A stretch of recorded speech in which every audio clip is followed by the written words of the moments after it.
Hello and welcome to the Dr. Squee Show. I'm Dr. Squee. This is my show. You're about to see my interview I did with Gina from Death and Gloria, and unfortunately, there were a few technical issues. This was my first interview which I did on Twitch. It's now going up on Facebook Live, but unfortunately, my webcam was not up to snuff. At the time, the software which I'm using, which is called StreamYard, which is a wonderful bit of technology which allows me to stream to different platforms, it did not support going live via mobile devices or via an iPad, which is what I prefer to use because it's a better quality camera. So it went out instead on my laptop, which has got a very rubbish camera on it.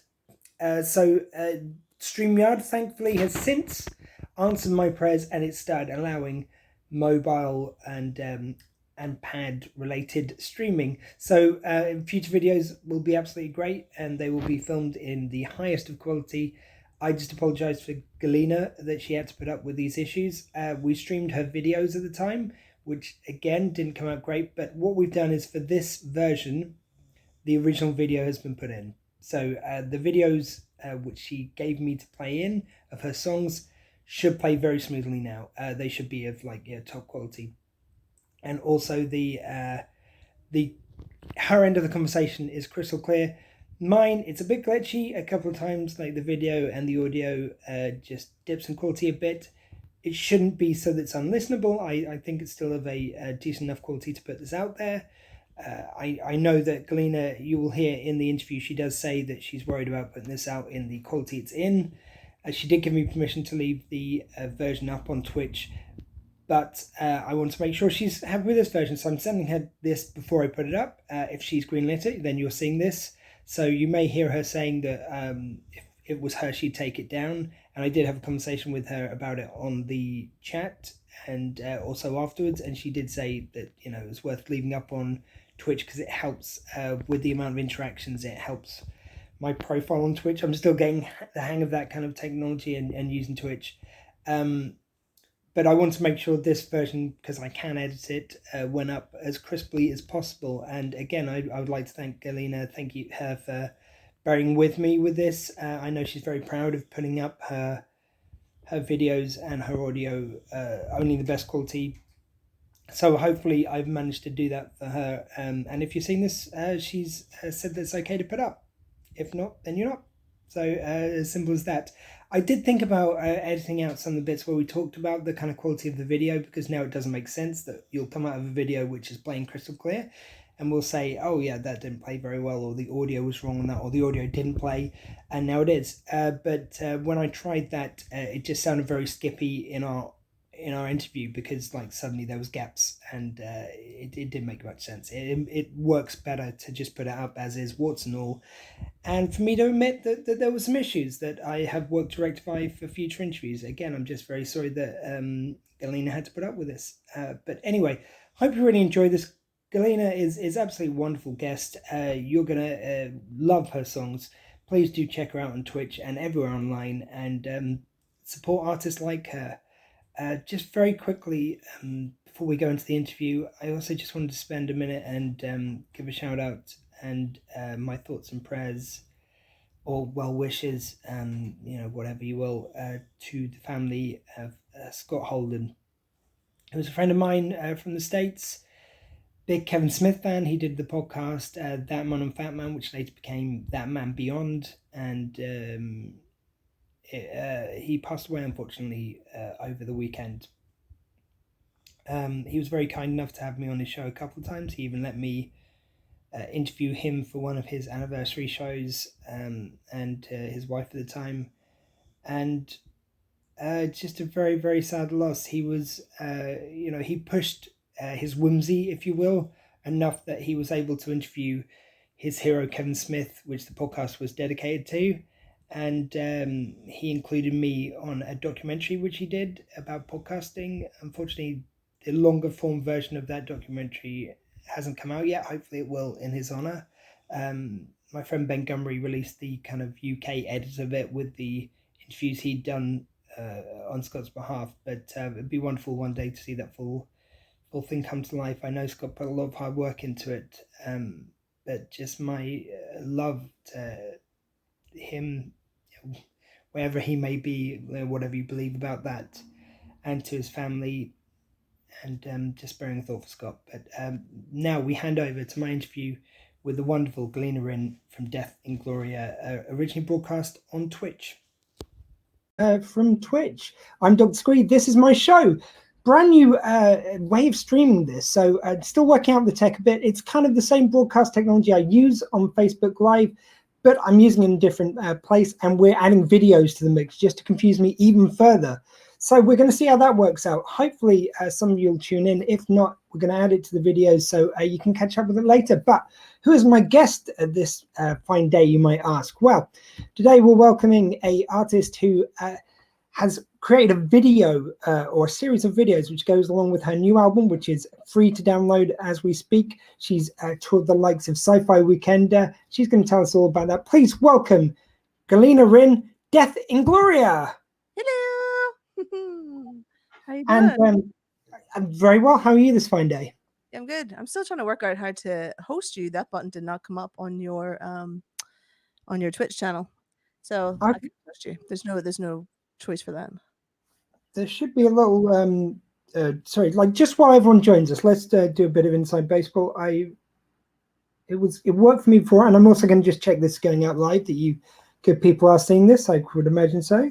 Yeah, I mean I can see it, so it's fine. I'm just going to try and do it another way around. Yeah. Oh, I've got this bit on the screen. I'd say you're going to have to excuse the kind of like possible kind of little glitches on this one. This is my first time doing it. From somewhere else. It's fine. I'll just add you to my automatic stream. There you go. I'll add you to my automatic host list, and therefore I will always be hosting you when you're on. How about that? Wouldn't you prefer that? You prefer yes, that? I need to set that up for you and for Leroy and all our friends. I level up Leroy, by the way. Anyone who isn't checking them out on Twitch, please follow Leroy now, as well as Our Lady Death here. I always point in the wrong direction because it flips me. Okay. So let's just start off with how you got started as an artist, and like, well, let's go even further back than that. What were your earlier influences, and what got you kind of into music yourself? Early influences. I don't know. Skunk Anansi, Alanis Morissette, probably. Cranberries, all these kind of bands. Levelers, Offspring, all that kind of stuff. That was like the first bands I was into. Nirvana, Green Day, that kind of ilk, I guess. But that has nothing really. None of that has anything to do with what I'm doing now. I guess there's a band called Coheed and Cambria, and they are like an emo. They're kind of like an emo band, proggy emo, and they have a comic book that goes along with their albums.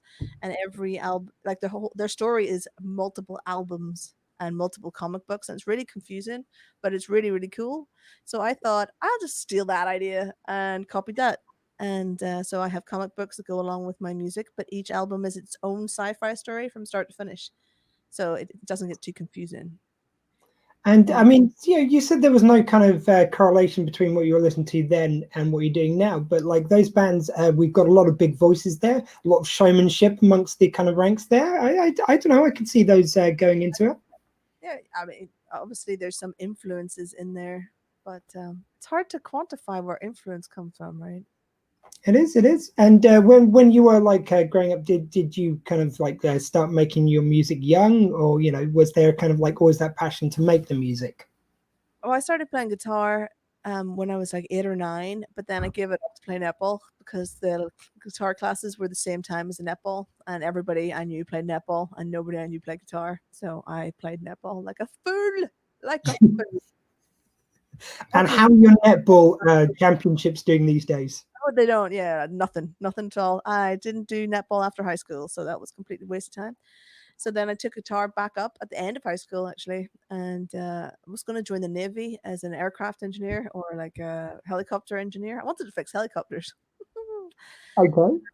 But there was a music course in my local tech. And what they weren't called techs by then, but you know what I'm talking about. Yeah. The polys, I think they used to call them as well. Yeah. So there was a music course going that was a year long on that. So I thought I'll just do a music course for a year and then I'll join the Navy. and then that turned into 3 years, and then that turned into a degree, and I moved to England, and ended up working in the music industry, and I just never left. And like, I'm too old for the Navy now, so I'm I sick. was just going to say, surely it's not too late for you to become the first netball playing naval Oh, I did want to do vehicle that. repair woman who also does music. Come on, it could be a thing. Now, who'd want to do that? Nobody want to do that. I'm just going to turn my relight down here. I think I think my light's a bit hardcore. Yeah, no, but nobody wants that kind of. Nobody wants that. That's a bit better. So even it up a bit. There you go. And I Stuff. should say, Galino did very kindly agree to do this on my setup here. So, like, she has had to scale back her tech just to meet my kind of poor level of technical expertise. So I've used like the most basic, but really, if anyone is starting up, I would highly recommend StreamYard. It's very easy plug and play. If you don't know what you're doing, it kind of like shows you very easily. And so thank you very much for scaling it back just for me. No, it's okay. It's all bless you. I'm still not hosting you for some reason, so I'm gonna while we're talking try and go and fix that. For some reason, I'm still Okay. trying. Well, would this be an opportune moment to see your first video, which we have here? Surely would. It surely would. Which one is it? Video one, is it? It's the first one you sent me, so it is. Yes. Like I must admit, today has slightly gone a little bit to pot with me. So we've been setting this up a little bit last minute because I'm sharing my home studio with as an office at the moment because we're all working from home. But we've got The Escape, yeah, track number 1. The Escape, yeah.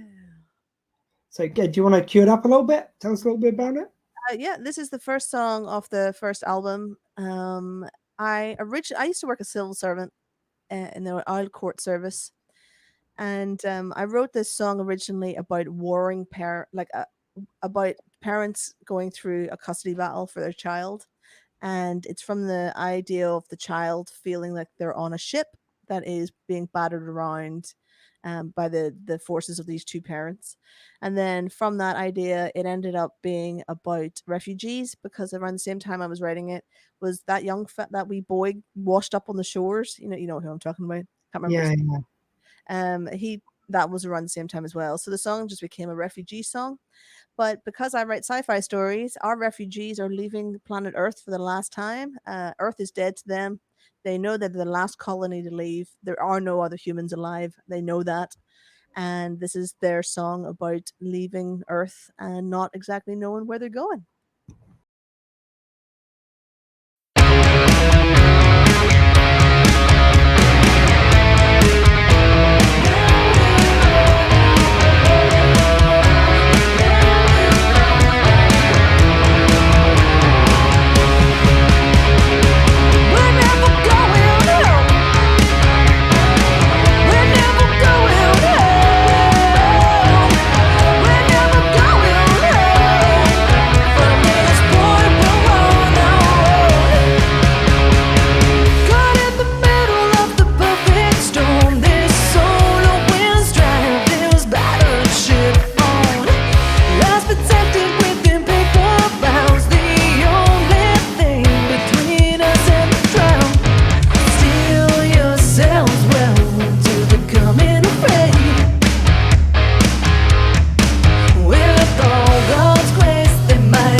Okay, so that was the escape. So I apologize in hindsight that that might have been a little bit glitchy, I think, on our stream there. But hopefully everyone It also had no audio, so had no audio. had Oh, no, okay, that's like, going really well then. yeah. So that's all right. These are things that you have to just work out as you go along.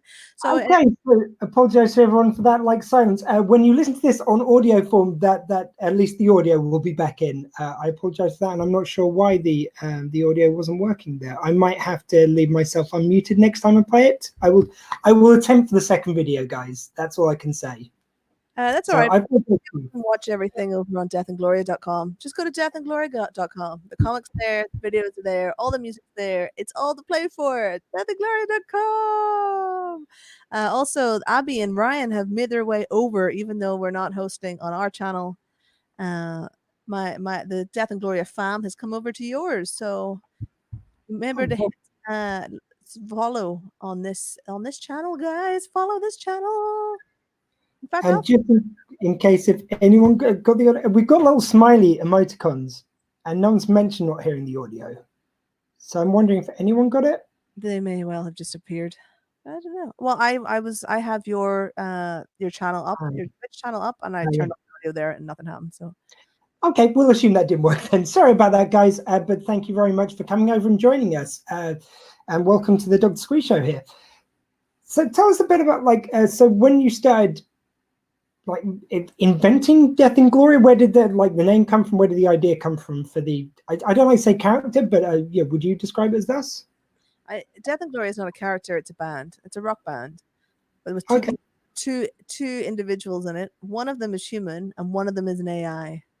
The AI is Okami and is a box that is right here, and is my stage partner. So I am a rock band, and there's two of us, but only one of us is human.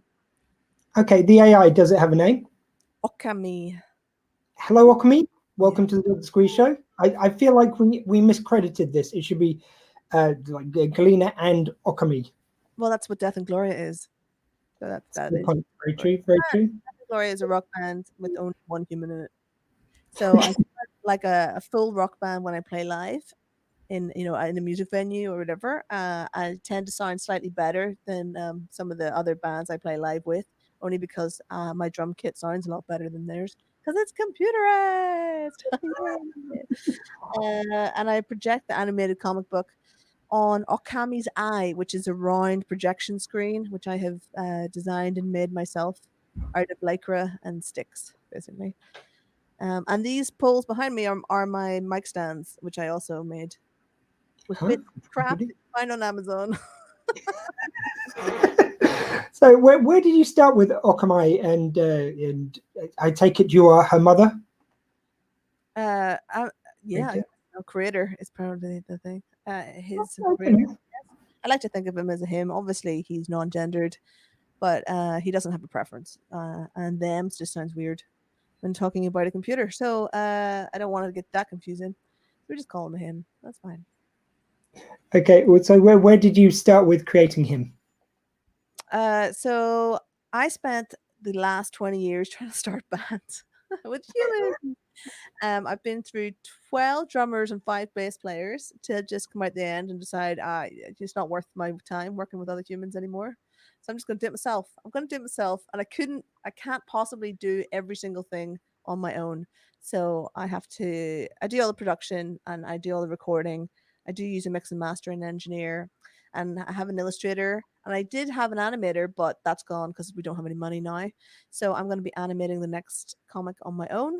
So it's basic. We might have a drummer helping us out as well because I don't play drums.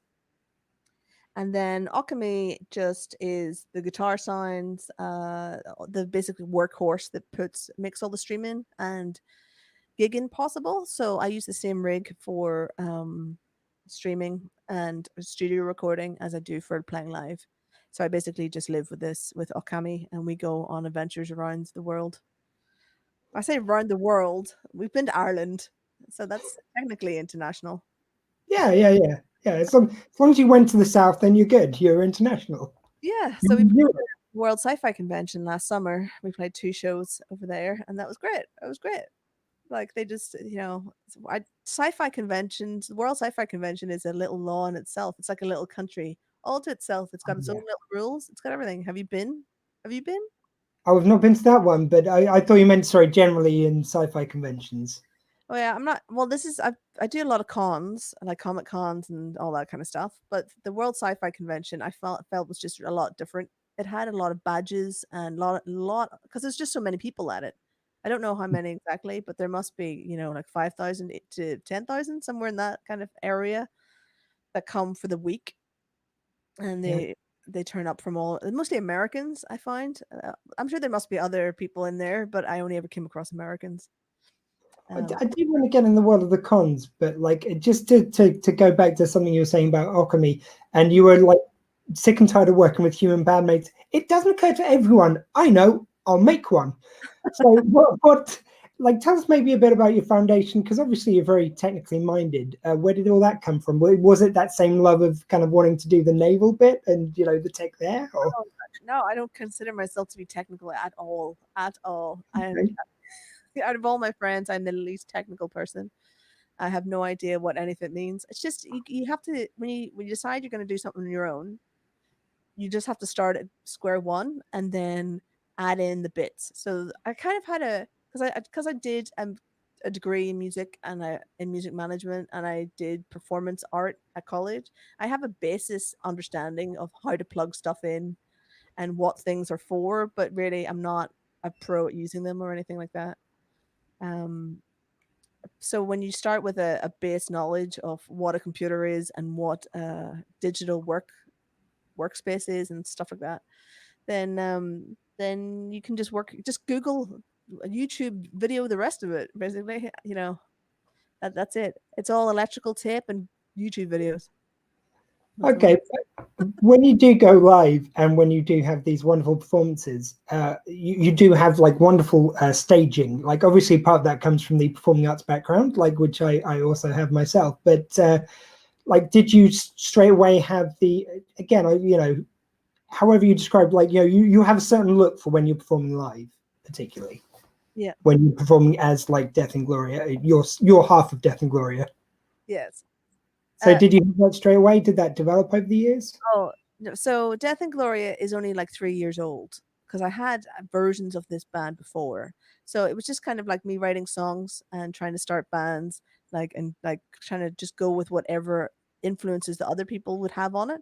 So it was only like 3 years ago when my last human bandmate decided he didn't want to release anything more, and then we separated. That I was just like, what am I going to do? So I knew I was going to be on stage on my own, for example. So I needed something on stage with me. I knew that. I knew it was going to be projections because I need something for people to look at because I'm just on my own. And what people probably don't understand is when you watch a band on stage, you're watching the interaction between the humans. You're listening to interaction between humans. So if you don't have that, it becomes a very lonely place, very dull thing to watch very quickly. So I knew I had to project something on stage. I knew I couldn't afford to do actual videos because in real life videos is very expensive to do well.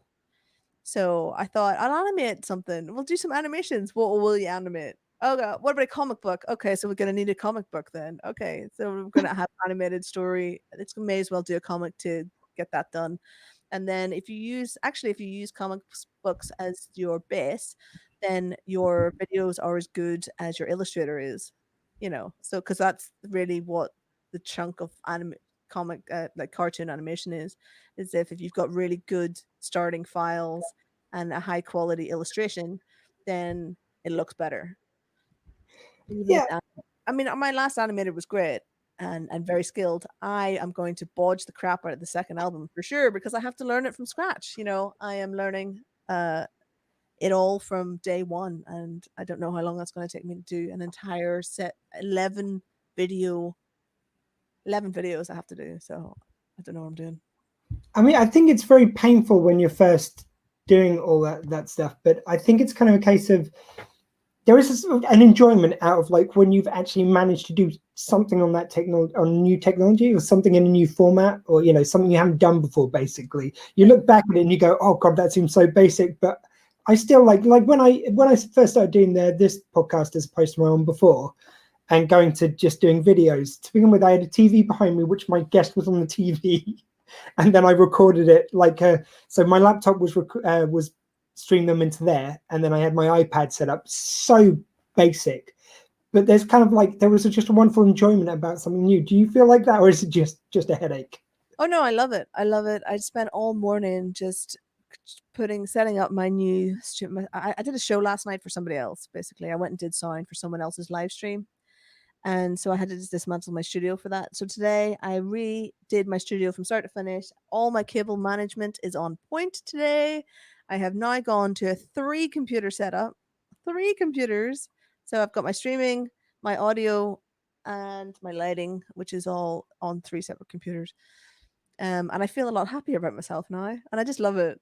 It's so much fun, and I don't really want to work for anybody else. I don't want to have to earn money doing other people's stuff anymore, but I have to.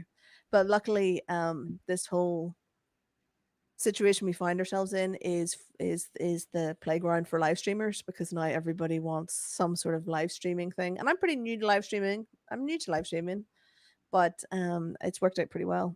And I've also discovered that there's not really a lot of point me spending a lot of time trying to play live shows in small venues, on band nights, stuff like that, because I never get the setup space that I want. I never get the setup time that I want. My show doesn't look exactly as I want it. Like I'll play a Comic Con and I don't want any stage lights on because everything is focused on that projector and this round screen that I've got. And I have my own stage lights, which can change color and come on and off when I want them to. And people always insist on having stage lights on something. They'll always be like, "Oh, health and safety, I have to turn a light on." And I'm like, "No, like you're just going to ruin the whole thing." Or somebody will stand at the front of it's kind of a double-edged sword. I really like when people come and get involved and film my show and stuff like that. But when they stand at the front with the light on their camera, like Right. that can I that's already too much light. So you can't go to blackout when somebody's doing that close to you in a small venue. But on the other hand, I want people to get involved and share my show and stuff. So I'm not saying that they're bad people as such. So I'm just thinking like if I just concentrate more on the live stream side, I can just go mad in this little space. I mean, this is half of my living room, by the way. So I have to set this up every morning and pack it back down again before my partner comes home because I live in a tiny, tiny studio flat Yeah. with another human. Uh, so what I want to do is like have animated backgrounds that come from my comics and then like have layers so it looks like a 3D space, but it's made up of my comic book illustrations. And we were going to do a theater production for this next album, and it was going to be projection mapping of my animations around a live actor who was playing the main character from the comic book, but as in real life. So he would interact with the animations as we go along, and then I would be playing the songs live in the room, but I'd be projected as a hologram onto the stage. But you could see me playing in the room. It was going to be fantastic. I mean, that was the plan. Yeah. All Yeah. that gone right out the window. That's gone now. That it was a pipe dream that will never happen now. So we're gonna do it as a live streamed like play or theater production kind of thing. But it means I can just go mad because the stuff we couldn't do cheaply in real life, we can just do really cheap now because it's a live stream. And I've only got like this square to fill whole stage. But there is a fair chance that we'll go back to the original madness if we get someone who will put it on. So I'm kind of hoping Sci-Fi Weekender will do it. And Here's do you find, like, I mean, obviously there is. You've spoken about how, yeah, like the stage lights is a perfect example of venues wanting things the same way, certain limitations. I think something like Sci-Fi Weekender and generally sci-fi conventions are more set up for the weird and wonderful. Are they better at kind of like getting it? yeah, well, they tend to put you on a stage with like a speaker, so there may be like panels before and after you. So actually, there's no other band there to get in the way. The killer is always drum kits. You know, I've actually designed. So it's kind of like going back to an earlier question, like, is this what you thought it was going to look like? I actually had something far bigger in mind for my live shows. I wanted like three screens and that I could use shadow play with, and just really work with very minimal lights and three white screens. And that's all just come down to one round screen because I couldn't get it on any stages. But I did set up my projection with the mind of like the projector is behind a drum kit and the screen is in front of the drum kit. So there was always going to be a drum kit in the way, and that was the kind of the plan for the stage setup. Um, but as you get into practicalities, like it doesn't work. Stages aren't high enough for me to have a projector behind a drum kit. There's all and the stages are generally just too small. They're either not tall enough or they're not deep enough to do that kind of stuff. It seems like that it's very important to you to curate your stuff correctly, to have it looking right. So how do you cope with someone who I'm getting the impression likes things a certain way? How do you cope with those last minute kind of changes you have to make? Well, because you're right. That's probably why I don't work with other people now. That's probably done the nail right in the head there, love. Uh, the thing is, I can only do what I can do. So I've basically made my stage set up as minimal as possible to make it easy to get on and off and to work around those bits. And because I worked as a stage manager and backline tech and drum tech for touring bands for years, I'm very comfortable in the band music venue like environment, so I know what's coming. So I do my best to do my thing, and I make it as simple as possible for the people I have to work with, so like sound engineers and stuff like that.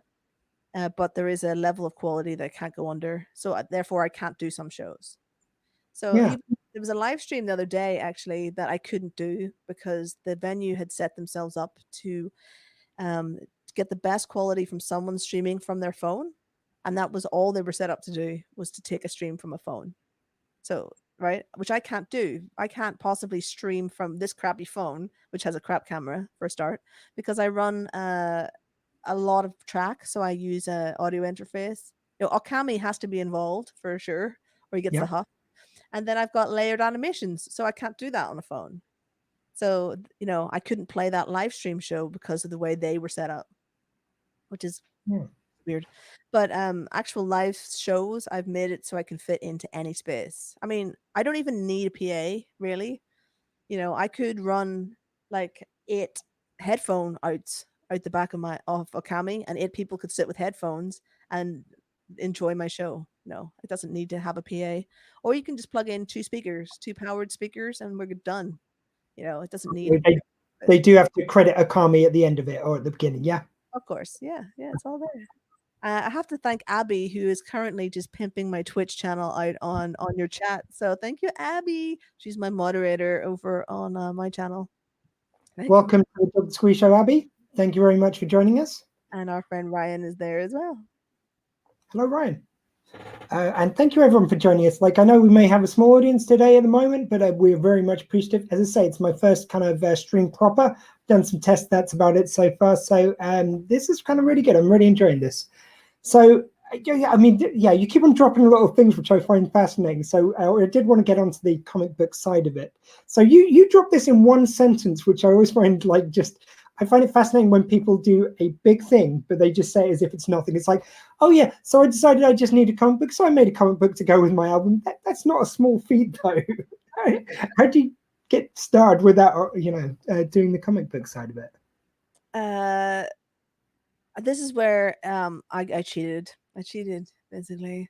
I am a 2000 AD brat in the sense that my mother wrote for 2000 AD in the 80s, and I used to get dragged along to comic book conventions, and I used to hide under the panel table when she was giving panels. And I remember just going to a lot of conventions when I was a kid, and she's a script writer, and had 2 series in 2000 AD that ran for like 3 or 4 years, I think. And then she was best friends with Nigel Dobbin, who was the fella who illustrated her comics back in the 80s. So it Yeah. was actually really, really simple to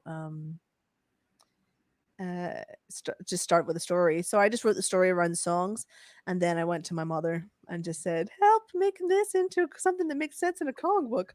So we went back and forward, and she added a lot of the dark elements of the illustrations come from my mother's ideas, which you don't think that your mother's going to come out with something so scary if you give her half a chance, because she's quite like nice, well-spoken mother. She was a manager in the NHS for years, a speech therapist, and then she'll just do something dark as crap, and you're like, oh wow, that's amazing. And then Nigel adds his own as well, and Nigel was the official comic book illustrator for Sonic the Hedgehog comic, and did multiple 2000 AD stuff, and Doctor Who's comic book, official comic book, and stuff. It's coloring book, sorry, I should say, and all kinds of stuff like that. So those two were the ones who did my first album comic. So actually, it was a lot easier than most people would find to get a comic out. It was Because literally, because you're talking about like the where you'd seen that happen before, but like for me it takes me back right back to like 80s bands like Queensryche had like a video which would go along with their album. Operation Mindcrime is the one which yeah. springs to my mind, and there's been loads of kind of like these cross media ideas, and lots of people are very ahead of their time with it. I think it's absolutely wonderful. It almost feels like you've got to be cross platform these days, especially in our world of comic cons and sci-fi and fantasy and the like. Yeah, we came up with a hashtag for this morning on my my live stream on Facebook. What was it? Multi-platform beings. Kind of, we are hashtag multi-platform beings. That's basically what we need. But you're talking format, so instead of dimensional, we need a word that means format and platform. I don't know what that is. I think it needs to come from sci-fi though. I think we need to be like multiverse performers. Yeah, but it's not multiverse. It's something smaller than that. Well, yeah, but we have to big it up, don't we? Surely, come on, you're the one about the big show. I know. Come on. Yeah. Can't All think small in these things. go. There's Abby working it in. What did she say? Yeah, Oh, multi-platform beings. Your hashtag from earlier. Let's put that up on the screen. How are you doing that? I'm so impressed by your little animation there. That's I've just worked out I could do that, so I'm discovering it literally in real time. amazing. On StreamYard, it's got a wonderful thing where you just click on it and it puts up on screen. I knew I could do that with my banners, but I didn't know I could do it live with the comments, so it's awesome. Oh yeah, well that's something Streamlab has, or whatever this is called, that I don't have. I'd have to make that in OBS for that to happen. That's amazing. And I'm just going to add that because I'm not used to people claiming that I've got skills. So, it was said once, I can prove it. Oh, there's my camera's gonna out of again. Yeah, and we've also got my friend Peter. I have to mention Peter. We've been having a nice chat on Instagram for the last couple of days. I'm just gonna unplug my camera real quick and plug it back in so it gets back to its. Is Peter Freelop 722 saying that he liked it so far, which thank you very much. That's all right. I'm just gonna reattach my camera again. You will notice now, people, that I'm very much enjoying discovering I can do this because I'm just going to put all your comments up just because I can now. It's amazing. I need something that does that. I can't do that. You see, if someone's really kind of on the ball right now, they'll put like Squee as a tool or something, and then I'll go, hey, look.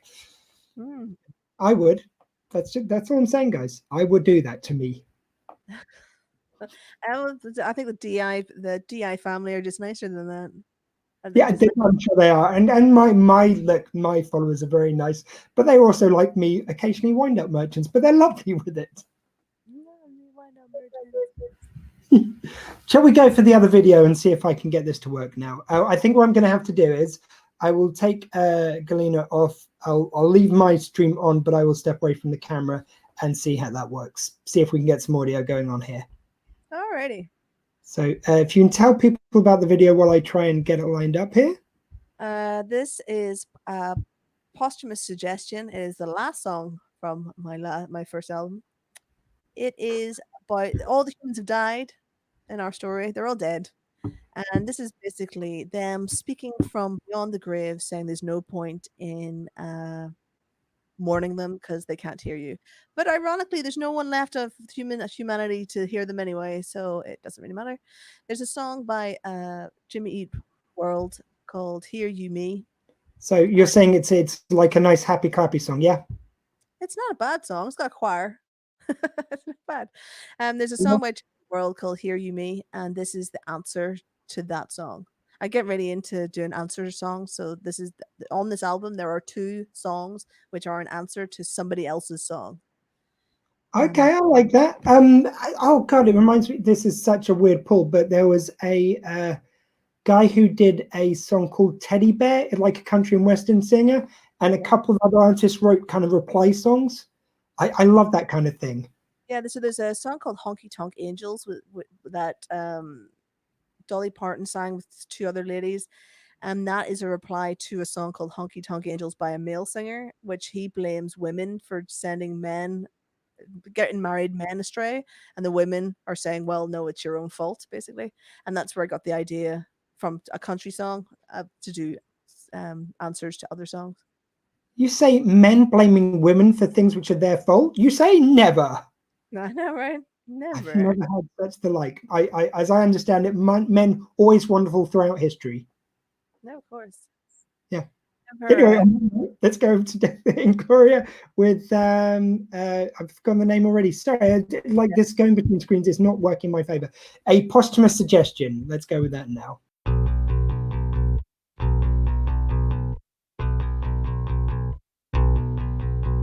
We can't hear you now, so save your wasted breath and the selfishness of it. I can't hear you. We can't hear you now. Death is only dark, the destroy and the restart. I can't hear you.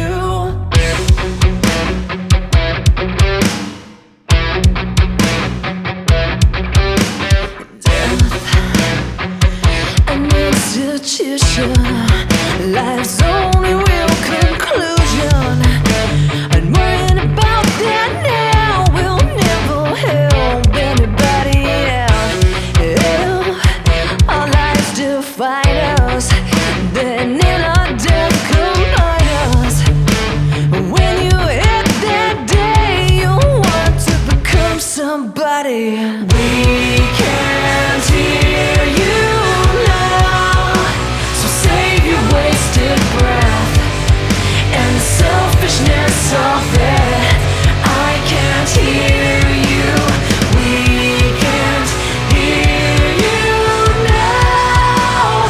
Death is only dark, the destroy and the restart. I can't hear you.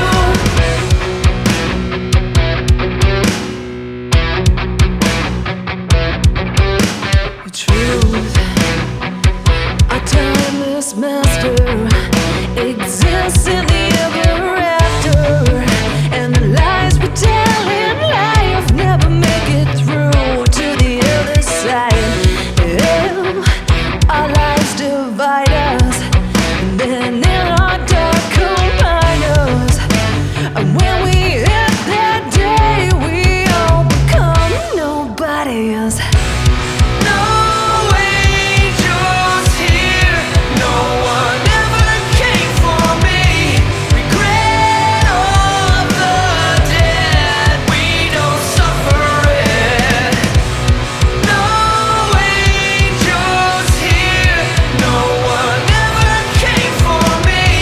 Regret of the dead, we don't suffer it. We can't hear you now, so save your wasted breath and the selfishness of it. I can't hear you. We can't hear you now. Death is only dark, the destroy and the restart. I can't hear you.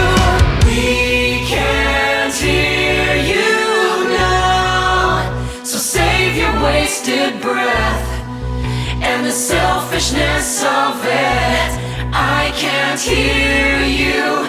We can't hear you now. Death is only dark, the destroy and the restart. I can't hear you.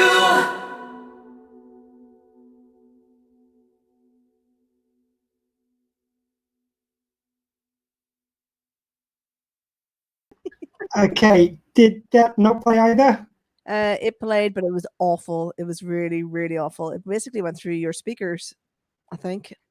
Whatever sound your speakers. Okay, guys, I'm really sorry. I will work out how to do this. We will get there. I'm sorry, I'm still working out the tech. As I say, this is going to be a bit glitchy today. I apologize for that. But you know that I'm fighting back the need to like we're gonna have to delete this entire thing at the end because it was so bad. Please say it's not that bad. I mean, it would have been better if it was silent. I'll be honest. I'll be honest with you. It would have been better if there was no sound at all. But you know, Okay. it's okay. It's okay. Sorry. It's your show. I have to let it go. I can't control that. It's fine. I know. I'm sorry. I do not want to fail for a guest. Like, yeah, right. Like, I'm picking up right now. Like, what do you do when you've had a technical error on stage and to rebuild yourself?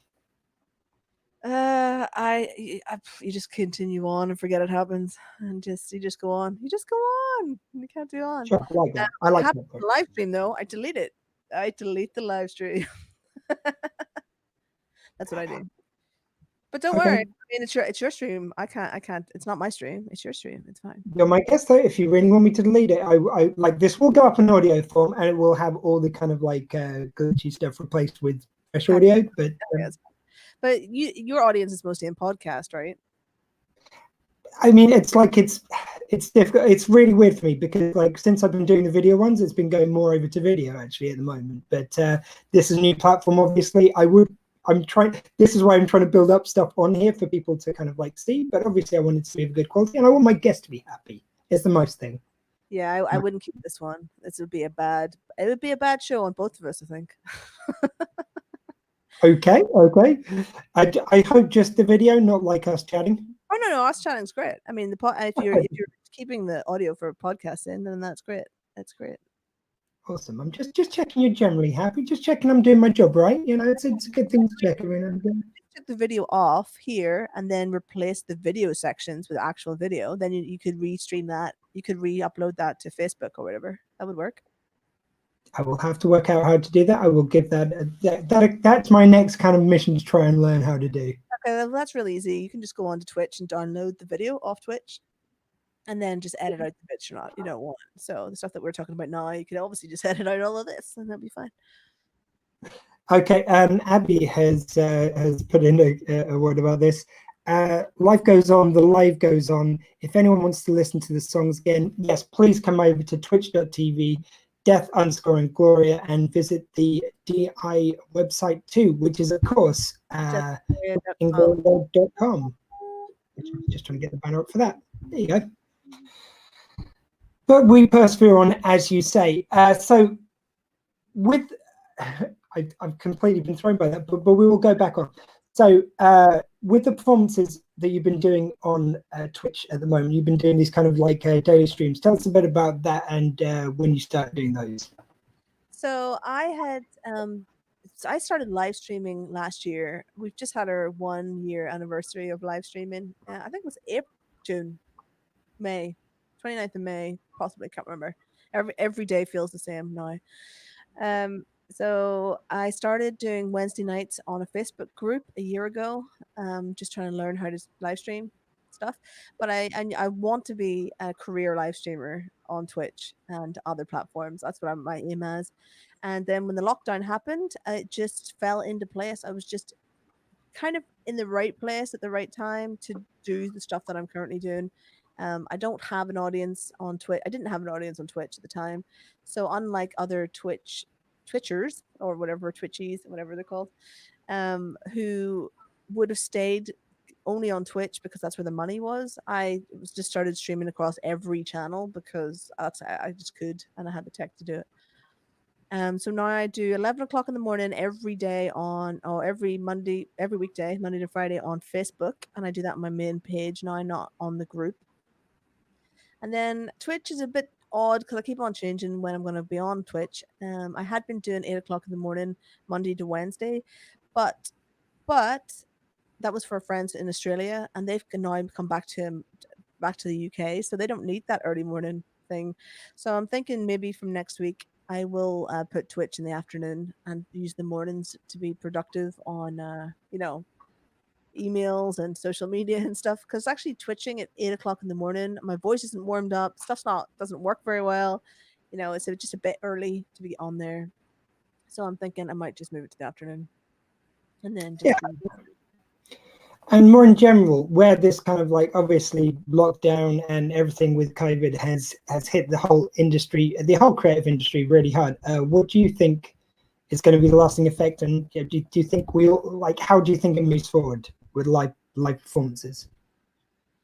I don't know. I keep an eye on a group over on Facebook that is basically the Music Venues Union. This is bad. I won't say their name because they don't want non-music venue owners in their group, so I won't mention the name of the group.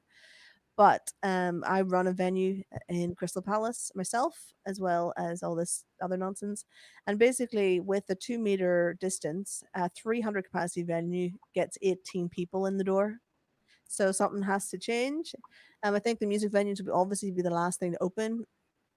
Uh, yeah, we don't know what's going on, but thankfully my venue is also a library, so we'll definitely be open before the music venues are open because we're a library or a public library at the same time as a music venue and theater space.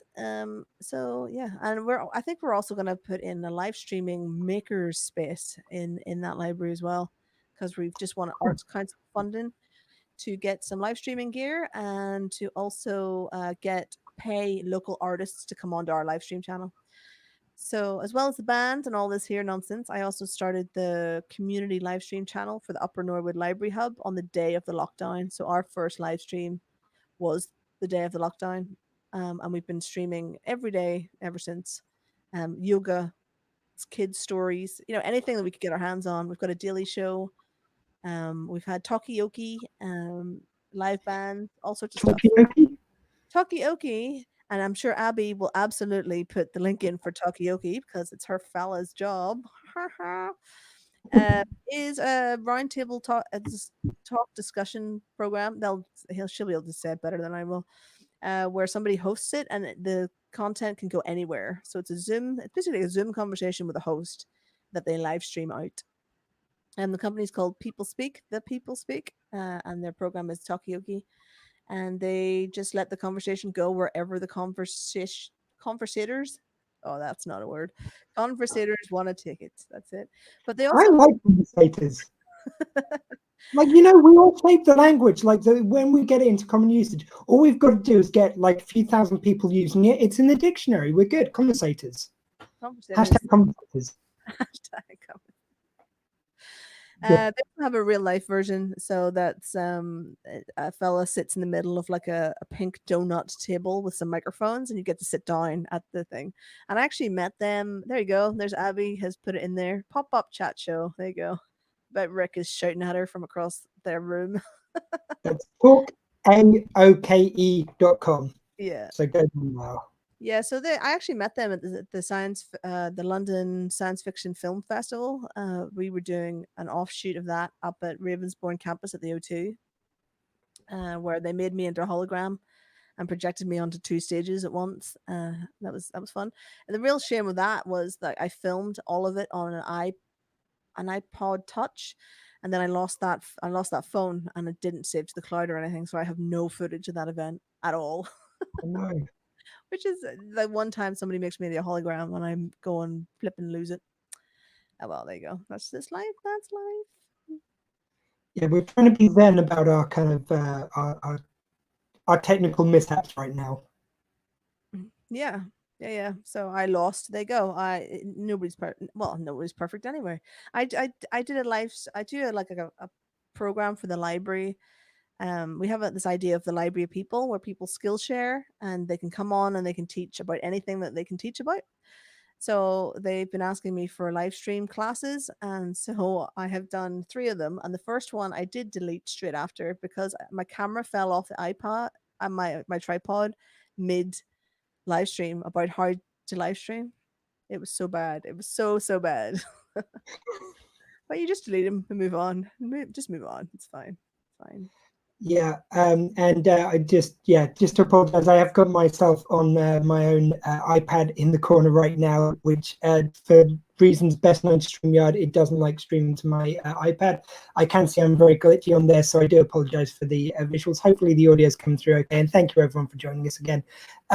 I usually like to round off these conversations by asking a little bit of advice from my guests to make myself a better presenter and indeed a better man at the end of the day. So you're someone who's created a particular multi-platform, particular image for yourself and for Death Ingloria.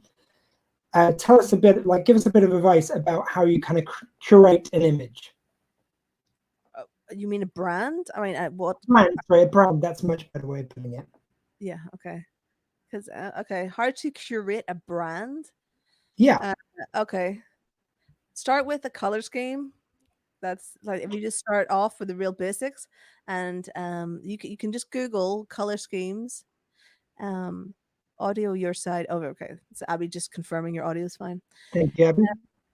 Yeah, so you can Google what colors mean to people, basically. So the idea is that you have like I don't know what Abby will be able to tell me better the names of these, like a primary color or a base something, whatever. So mine are black, white, and blue. The colors that you see behind me now are the colors of my logo. So this is my brand color. So it's black, white, and blue. And the reason I chose blue was because I have in my logo there is like we call it the Earth Star, and it's like a blue square with lines coming off it. I can't show you it, but I'm sure somebody will. Oh yeah, I can show you it because I have an emote, so I can show it on Twitch, and I can just put it in here. Hold on, I'll get it on the Twitch chat, and you'll see it. Because I have emotes. Come on, where are you? There you are. Oh yeah, so this is my Earth Star logo, and it's blue, but it goes from light blue to dark blue, going up, because it's supposed to represent us leaving Earth. Okay. There you go. So you can start with that. Start with a color scheme, and you should have like a dark, a light, and then like a primary color or like a harsh color. So like you can have orange or purple or whatever, but have like some colors that go with that. And you can Google the theory of color management. What's the word? I don't know what the term is, but you can Google it and it will easily tell you what colors work with what. Because there's a reason Coca-Cola is red, and there's a reason why Shell is yellow. There's specific reasons to choosing those colors. And blue is quite peaceful, and cold like space. I guess that I also really like the colors from the film Aliens, which is my favorite film, which is a lot of like light blue, like blues and whites and stuff as well. Like the actual. Okay, I've been using green as one of my primary colors. Like, is that a good one? Like, what do you know? Can you tell me anything about green before I Google it? Green, yeah, green is very earthy. Obviously, just think in nature what things are green. Yeah. So it's really kind of natural. So so I'm looking for space, and I'm looking for like stormtrooper-esque aliens space thing. That's what I'm going for. Whereas you could really hone in on the organic nature of being a talk show host and not have a lot of tech and spec and just be like, yeah, green. There you go. Abby's the artist amongst us, not me. So yeah. Calming. Green, grounding, and calming. I'm liking this. Yeah. I'm liking the green. Basically, at the moment on this chat, I believe if I upgrade slightly, I can get some other colors. But at the moment, the writing appears in white naturally. But I brought in the green color from my logo, and I've got green and black on my logo at the moment. There you go. I can put white in there as well. So yeah, that works. And then you should also then have a tagline, because that will basically set your tone for what the brand is. So my tagline is rock music, comic art, and animation. So that gets put on everything, because that just tells you exactly what it is I do before you've even heard me. And I had to put rock music on there because with a name like Death Ingloria, folks thought it was quite death metal-y, which obviously it's not. So it's a bit more proggy. So yeah. Well, I'm just going to see if I can bring it up, because I was working on something just the other day, which I put on this on Twitch. So I don't know if that's coming up now. Hey, so yeah, this is kind of something I was working. It's kind of a little bit basic, but yeah, your new favorite interview show. I've gone very basic. Route one, I know, but Yeah, that's what do you fine. think? Yeah, so your new favorite interview show is great. Like, so for Level Up Leroy, I've been telling him he should his tagline should be the Comic Con DJ. You know, Very much agree. that just tells you everything. And Also, believing it as well, I think, yeah. so by having your colors worked out and your tagline, and then just make sure everything ties into those two things. Everything stays within your colors. Everything stays within whatever your tagline is. So if it is your favorite, what did you say? What's your tagline? Your new favorite interview show. Right. Okay. So you basically won't be able to do anything but interviews. But I guess that's what you want, right? Sorry, yeah, it's interviews. That's the thing. Yeah, and the thing with on Twitch, interview shows on Twitch go a bit mad. It has to be said. So, it's up to How you whether so I can't really tell you. I can't explain it. I just cannot explain it, but I can tell you some really mad ones to go and look at. There's one called the Sushi Dragon, who's the most cracker pot guy I've never ever seen in my life, and he interviews tech people. He's a tech head. He runs. I think I don't know how many cameras he's got. I think he actually works for Twitch as well. Yep. The Sushi Dragon. Just go and watch him because he has everything you can possibly do on stream. He has got it, and he's got a backpack on, and he's got like a little headset so he can see the screens, and he's got things in his hands that he can set off sounds. And I can't. You just got to go and see it. And then there's a guy called Toasty. I'm not entirely sure if Toasty does interviews or if he just it's basically this dude, I think. It doesn't matter what sex the person is, but all you see is his eyes and his face, and the rest is an animated piece of toast. And it's just funny. It's just funny. And he allows people to make fart noises in his chat, so that's all you hear. Anyway, like interview things on Twitch really do go mental, but just check out Sushi Dragon. He's got everything going. The taste level to me is not there, but the tech level is. So what does it matter if it's in good taste or not? I mean, really, who cares? Twitch. Hashtag everything. I don't think I think I'm going to go with my more earthy feel of just the interview. I would like to get the tech in, like that's the bit which I'd like to hone in on there. I don't know if I'm going to become a talking bit of toast with fart noises just yet, but it's a direction I can go in if I want to later. I appreciate that. I mean, I'm just saying it's the wackiness. I haven't actually seen any talk shows that were really good.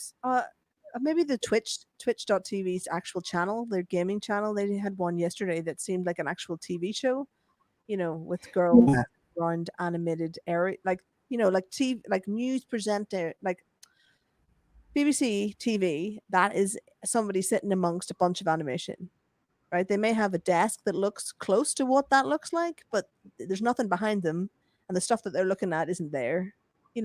All these things are overlaid, so you can make those in OBS.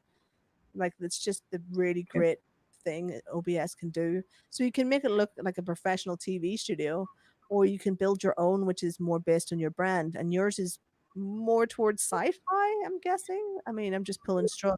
Like, who's your audience? No. At the moment, it's a general kind of chat. I've basically what I was doing before was a Doctor Who podcast, and so I brought in some of that element, some of those kind of like that world because I know it. But it's kind of comedians, and we had a Paralympic gold medalist. It's an interview show with really anyone. I mean, it's kind of like in the mold of. Don't know if you listen to any of Richard Herring's podcasts. No, I've never heard that person. But he's started on Twitch now as well, and it's kind of like more this kind of just general, straight up interview format. But it's anyone. It's just interesting people really, and hopefully it can introduce people to different kind of worlds. That's what I want to do as part of it. Part of it is kind of things which I'm into. Part of it is learning about like different worlds. Like I very much enjoy your music, but it's like the way you do it is something I'm not very familiar with. So this has been really interesting to learn about some of that stuff. So yeah. There's another fella who is basically the Jordan Peterson of Twitch, and his name's Devin Nash. Devin Nash. He's the the brain of Twitch streamers, I think. Like, and he does interview people, and he talks about philosophy a lot, and it's really quite. It's more straight content than Twitch madness. So maybe check him out. Devin Nash is his name. He's currently Okay. offline. I do follow him, so you should definitely check out Devin Nash. I will look into Devin Nash when we finish. Yeah, and who knows? Maybe the madness. Maybe you'll like check in about like 5 streams time, and the madness will start to seep in. I mean, more so than my general brand of madness.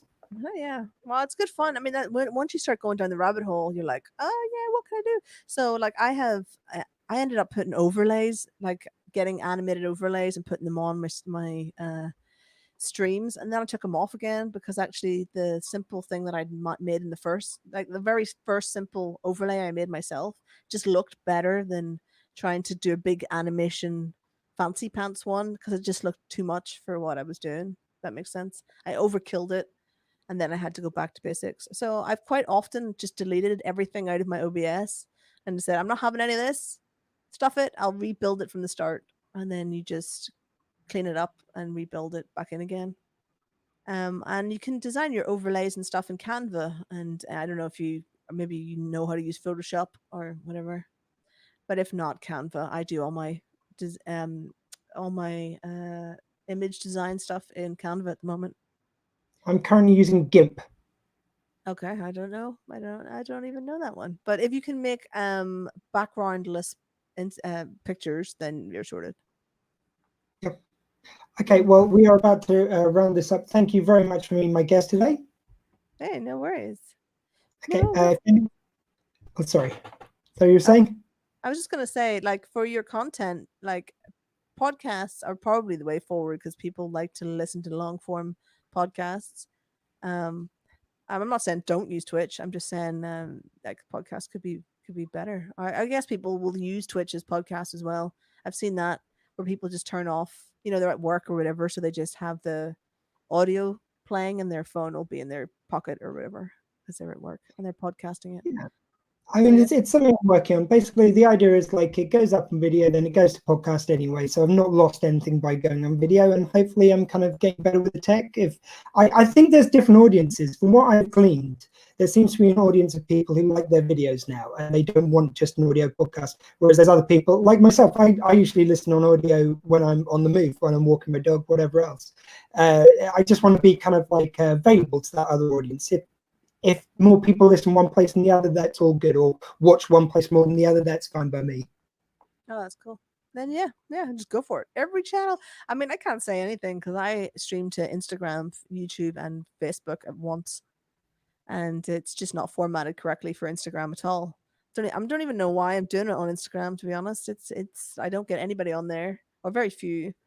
And it doesn't stay up on Instagram because you need like 10,000 followers for it to save to your wall. So it's just a pain. Okay.